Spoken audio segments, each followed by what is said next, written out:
Welcome back, Mobile Home Park Nation. Ferd and here again, Mobile Home Park Lawyer, with another great episode for you.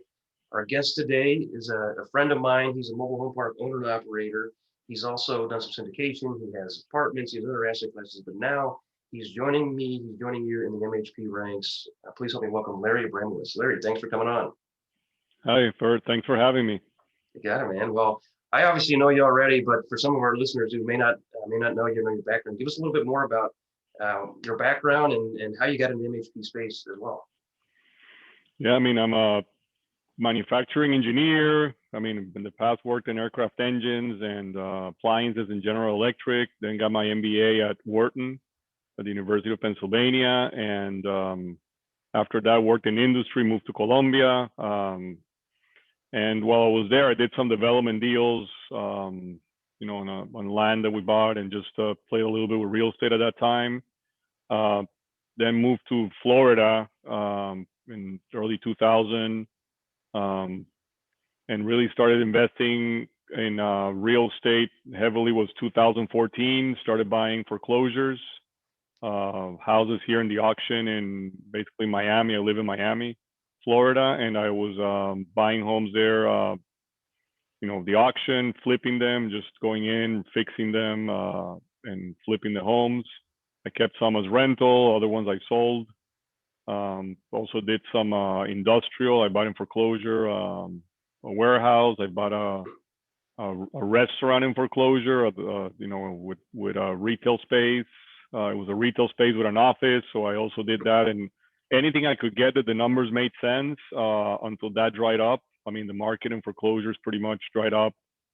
I would say late 2015. It was very hard to find deals anymore. And then I wanted to do something larger, so I decided to go into multifamily and did a syndication of 108 units in Daytona Beach, which I still have that deal, and it's performing very well. And now lately I've invested in 2 mobile home parks. I bought 2 parks this year, and the idea is to grow that business. Great. So obviously you're the kind of guy that if I don't pay my mortgage, you're going to come after my house. So I need to make sure I pay all my bills because you're the foreclosure expert. Now I know this is one of your MHP deals. I know I'm real familiar with it. It wasn't a foreclosure, but that was probably a similar deal that had some hair on it, like a foreclosure. What lessons have you learned from, you've got a relatively brief timeline in MHP, but you've got years of experience by working on some challenging deals, private utilities, challenging seller. Give us some of the highlights and lowlights on that deal.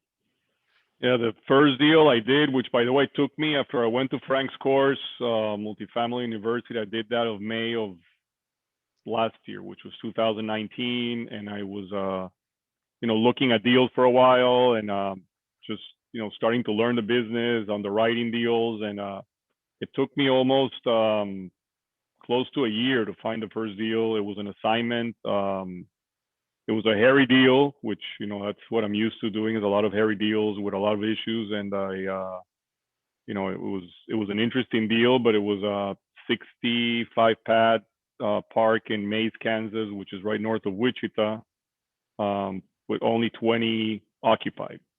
And it was a park that's been abandoned. It was inherited by the by the owner from his father. The park used to be full about 10 years ago. And then after his dad passed away, basically the park was pretty much abandoned. It wasn't really being managed. So we put that under contract I took over the assignment back in December to close around March, and then COVID hit. Mm-hmm. So that just delayed the deal. We extended the deal till July for closing because really we couldn't travel. And actually we're closing July 1st, and then I had COVID. Right. So I actually had to close that deal from my home with COVID. I was pretty sick, and it still went through the closing. And I wasn't able to physically be there, but implemented everything remotely, and was lucky to have a great manager that I hired for that park, somebody living there. So that really helped me out to take over the park.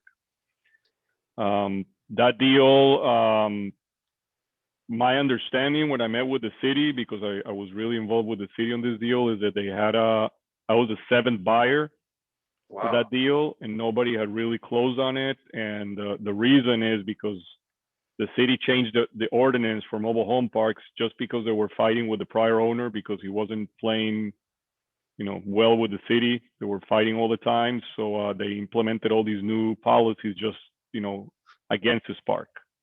And there's only 2 parks there in Mays, and he's, he was the one really being a pain with the city. So they wanted the roads to be paved. They wanted driveways.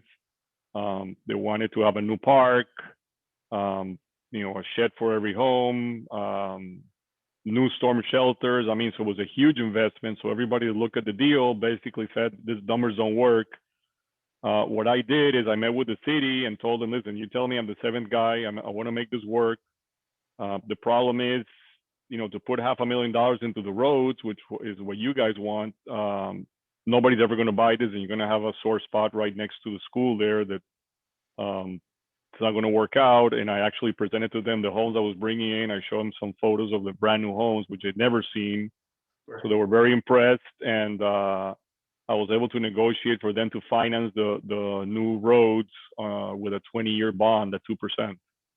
That's the most unbelievable thing I think I've ever heard in MHP. That not only did you get permission to maybe get out of some of the onerous restrictions, but you've got the city to issue a bond. It normally only happens on sexy retail projects or big employment centers, but you literally have a subsidized mobile home park. That's great. So I mean, a couple obvious lessons learned there for our audience is: one, get a good manager, because you're halfway across the country in Miami to middle Kansas. But then 2, don't just take what the city says and accept it. This wasn't a zoning letter per se, but you negotiated with the city in good faith, and you went through, to some degree, a political process to bend the rules to your favor so that you can better perform, better provide more affordable housing, save this mobile home park. So definitely good work on that. And not a lot of people would be able to pull that off. Obviously, you're a 7th guy in line, and I know that market is a great market.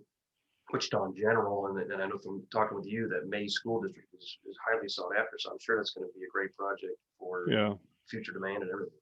And I also negotiated to rezone the park from 66 homes to 88. From 66 lots to 88 lots. Wow.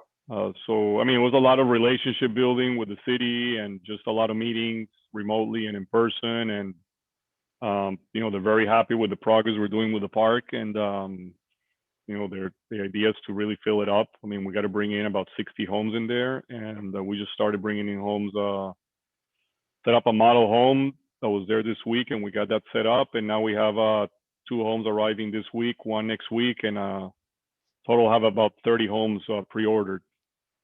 I also was able to buy a used house this week. I went to a park that was 2 hours away. I just doing research on the internet, found out a park that was being shut down by the city for development, and everybody had to leave by the end of February. So I was able to talk to that city, and they basically gave me the homes that were abandoned for free.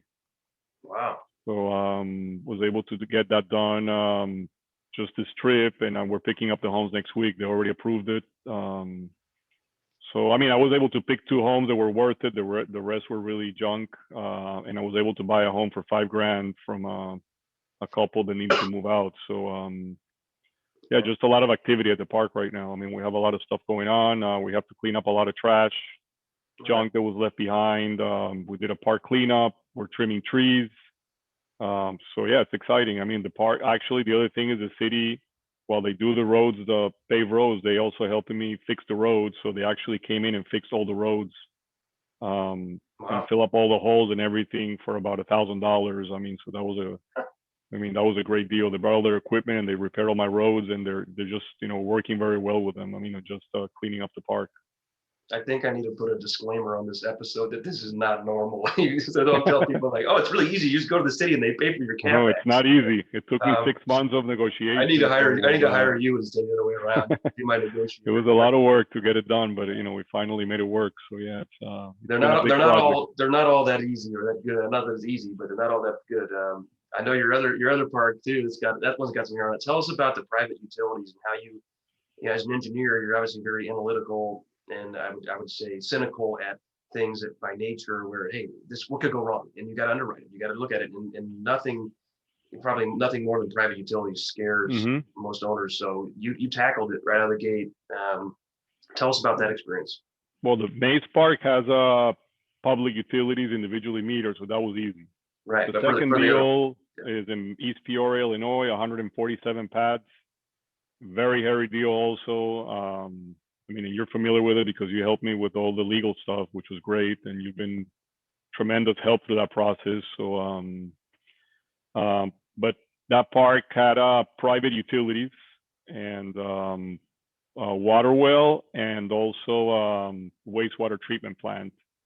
I had seen a few deals with wastewater treatment plant, and actually, while I was working in manufacturing, I had to manage wastewater treatment plant in the facility that I was managing back in Colombia. So I'm familiar with them. I mean, you look at them the first time, they're scary. I mean, it's scary and nasty kind of thing, but I mean, you just have to learn how they work and understand if the systems are operating well, the pumps are well, the pipes are well, and the tanks are in good shape. I mean, I hired some engineering firms just to do some studies on them and make sure that, that especially the tanks is the biggest expense in there. The rest are just pumps and pipes. I mean, it's not rocket science. And I mean, the major thing is checking the permitting. I mean, and that's where I spent most of the time, was making sure that the permits and violations there were no violations. This park had a violation, which was disclosed by the seller back 10 years ago. And they took care of it, and they added some additional tanks and clarifiers. So the water was coming out super clean. right. Cleaner than what it really was a requirement. So that part, it's, I reviewed, and I, on the wastewater treatment plant, and then on the water, on the well, the nice thing about this deal is because they also had a violation from a few years ago. They had invested in a brand new, well, pretty state of the art with all new hydrodynamic tank, and was with a lot more capacity than the prior one. So it was basically built to fill up the park.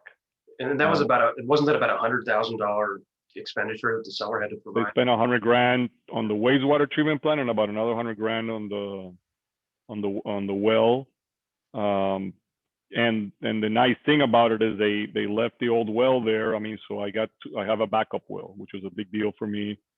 This deal took a while to close, as you know, because the new well didn't have a permit by the EPA, and the seller waited until a week before closing to actually finish, the paperwork to get the approval. And the EPA said they could take 90 days, to do it, especially with COVID. They're working from home, so that was another challenge just to get that permit. So that closing also took 6 months almost. I mean, from contract to closing. I mean, both of my deals have been, I would say, about 5 to 6 month closings. I mean, just because, and it's all the sellers, really, the seller's fault on both of them. But a couple of things there I want to add. I mean, obviously, I have a lot of familiarity with that project. Some kind of lessons learned where you did a good job. Obviously, was identify that there's permitting needs. A lot of people don't do that. Like, oh, you need a permit. Yeah, you got to look at your local permits, your state permits. Typically, things like private utilities are being supervised by Department of Natural Resources or a state EPA organization. This was in Illinois. It was at IEPA. So you were able to identify a problem. And then I don't know how many contract amendments we had, 8 amendments or something, for problem after problem to at least buy more time, so that you didn't close and then bear that risk. And also you made sure the seller didn't get their money, frankly, until everything was rectified. But another thing that was great that you did was you identified that the seller was, they had this massive violation 10 years ago. So they had to pay, I think it was weekly, a weekly inspector to go out there and test the water, when now it was just new and refined and a superior piece of equipment and system. The current requirements only required, I think, a month. So you were right out of the gate able to have cost savings for having less professional services help, and also from reserves or budgeted capex, you didn't have to do as much on that well in particular because the last guy put it in there. So it's just really being diligent on those sort of matters is going to allow you to have a better operation, and it also just proves that the last guy, you get stung with violations, it means you did not maintain your property, okay, for a long time. They would have spent $200,000 in the last 6 months. I mean, they've been better off spending $2,000 a year forever, taking better care of it. right. But that was, a lesson, kind of a school of hard knocks for them, but it worked out well for you. I look forward to watching you implement that business plan. Yeah. what other tips or tactics can you share from your background or from the MHP experience um, that the rest of us can learn from? Yeah, I actually made some notes that I told you before about, I guess, lessons learned throughout this process. And I would say definitely budget to demo park-owned homes or abandoned homes, because a lot of the times not even worth it to go through the rehab, especially if they're really old homes in the 70s, early 70s, that this park had a lot of. So, I mean, right out of the gate, we're probably demoing right now. We're in the process of demo 26 homes, Wow. which is it's a big project. They've been there for about now 3 weeks, and they still have ways to go. They're probably done about, I think last time I talked to them, they were about home number 16.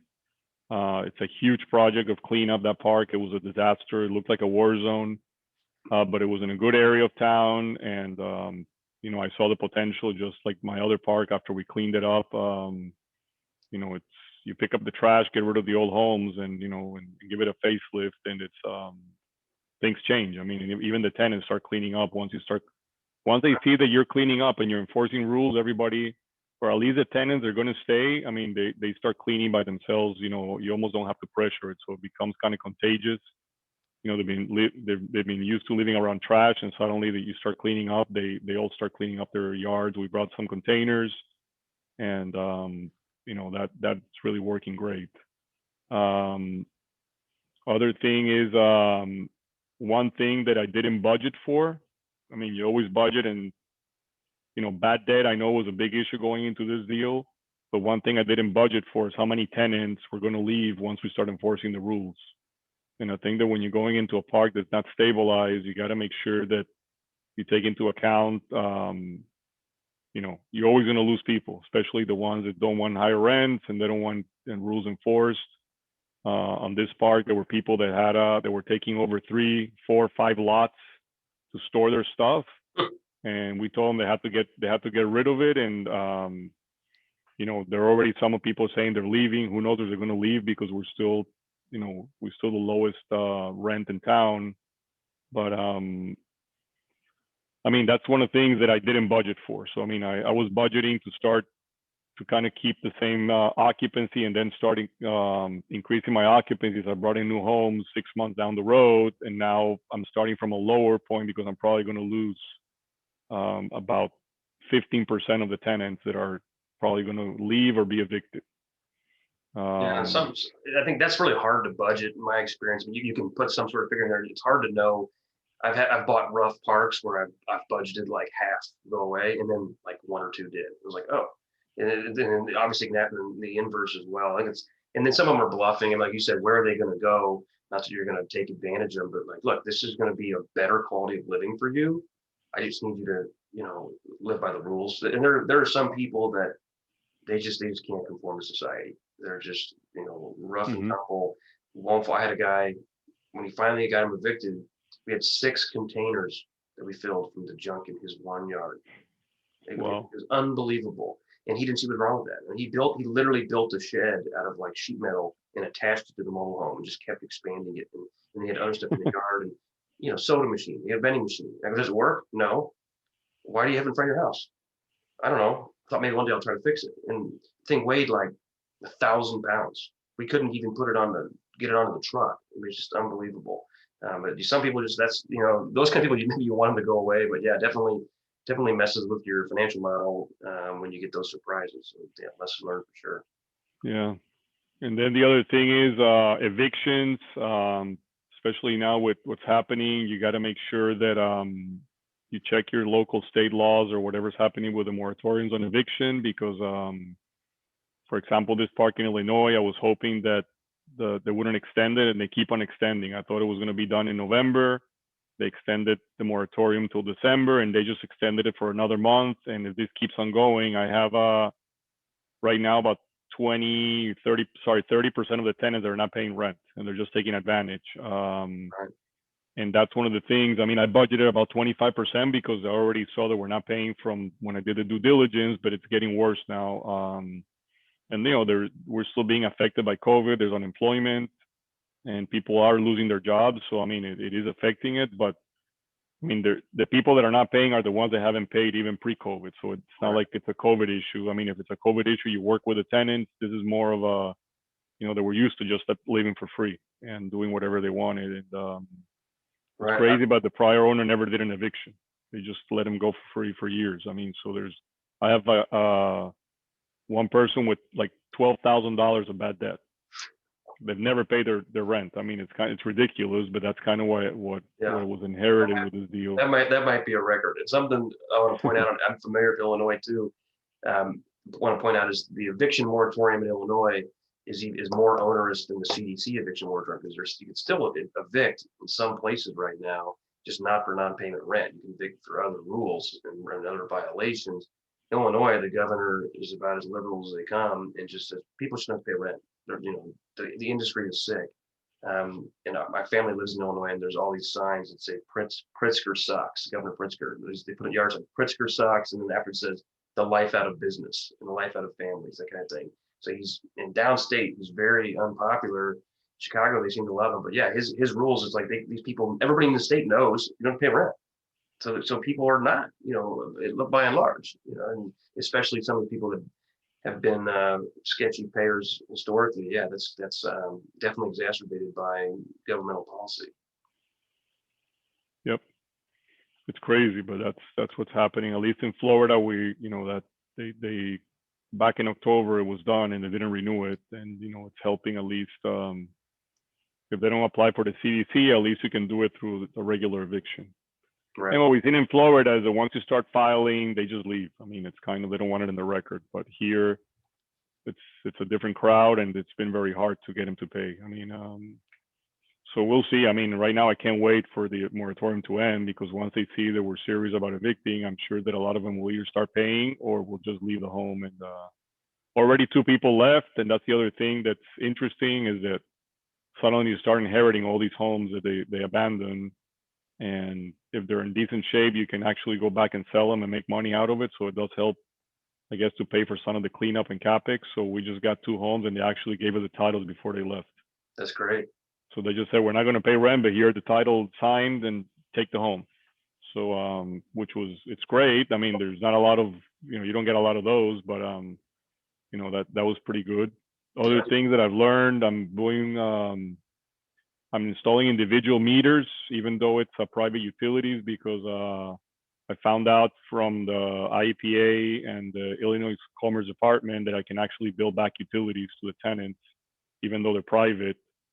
And it is costing a fortune in that park. People think private utilities, the water's free, but it isn't. You're paying for a lot of lab tests. You have to have an inspector there 5 days a week. And the same with the wastewater treatment plant. So just the inspector is $2,500 a month for both for the wastewater and the well. Then you got to pay the chemicals, the chlorine, and you got to pay all the pump system, the electrical bill, which is probably another $1,000 a month. So I mean, it adds up. So what I'm on the new leases, I already announced this on this park, I'm charging back utilities. I did order the meters because there's a lot of water leaks at the park. And one thing I found out is you really can't install water meters in the middle of the winter in Illinois. Being a Florida guy, I just figure it out. But you might be able to. It's what we're this recording. It's the 18th of December. We've got guys going to Des Moines next week. Des Moines is even colder than that. It's a dirty job, man. Because especially water lines pressurized. I got a crew of guys that do it, and they're tough, man. They're underneath the home. They got the little poncho wetsuits on, but you get sprayed in the face, and you can't. You got to turn the water off the whole park. If you're going to do it, if you want to do it right. But it's hard to do that for hours and hours and days time. So sub-metering it's definitely it's not for the weak of heart, that's for sure. But but maybe you can squeeze it in this winter. And then another thing I did find out that's helping both deals is check your trash bill versus the actual occupied sites, because in both parks I found out that we're paying for like 20 sites that were never haven't been occupied, or that were not there. I mean, in the first park, they didn't even have homes on it, and they were paying for the trash to pick up in those homes. In the second park, they had about 20 extra homes that were picking up trash for that didn't really have any tenants. So that's usually an interesting place to find some savings right up front. I mean, so yeah. Great. Well, I appreciate it, Larry. Any other thing else you want to share, or how can people reach you and find you if they want to connect with you after this? Yeah, I have two websites. One is broadviewcap.com, and my email is larry@broadviewcap.com if you want to reach me. And we also have our community website, which is broadviewcommunities.com. All right. Sounds great. Thanks, Larry. I appreciate you coming on. No, thanks for having me. It was great. You got it.